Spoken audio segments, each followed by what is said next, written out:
welcome. Punch today in the face. This is me. Good evening. My name is Daniel, and in my day job, I advocate on behalf of Tampa Bay, Florida's largest and fastest growing tech hub. Tonight, however, I'm advocating on your behalf. Why? Because each and every one of you is amazing.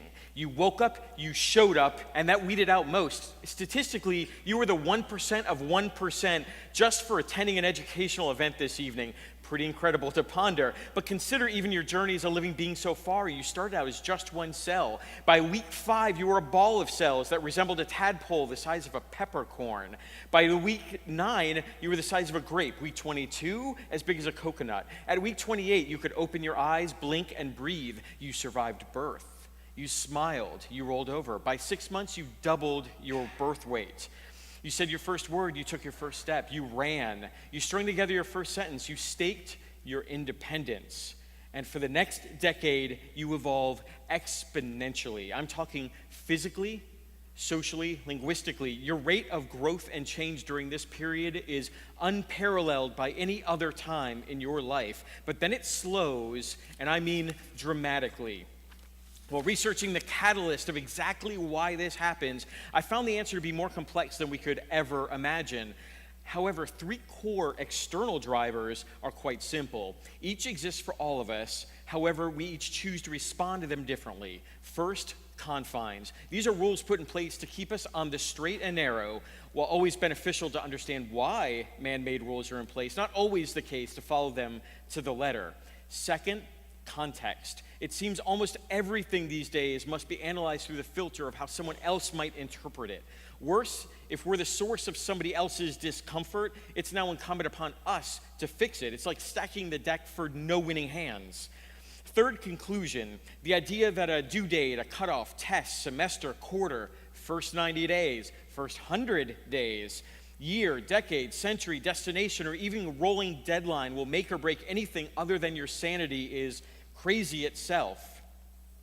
The net result of these is that they hinder growth, yours and society's, which hurts in turn you, which hurts in turn society.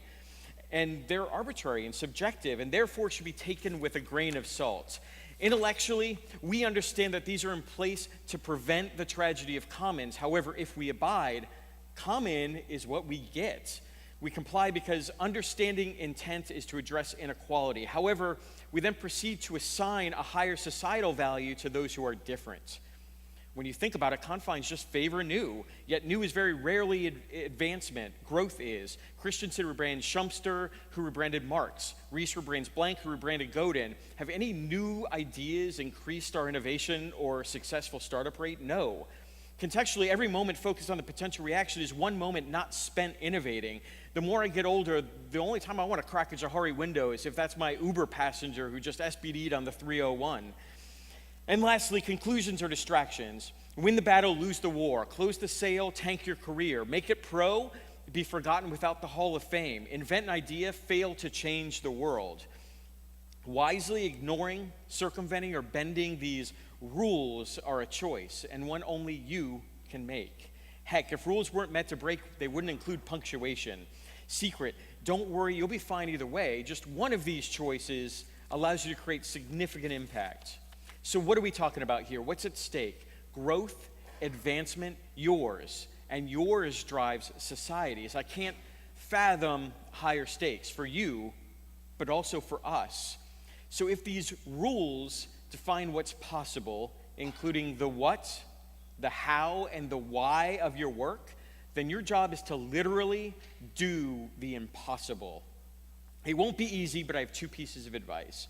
First, don't second guess yourself, and don't let anybody else second guess you either.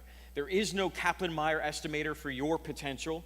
There is no control variable to judge your progress. There's no standard of measure for true impact.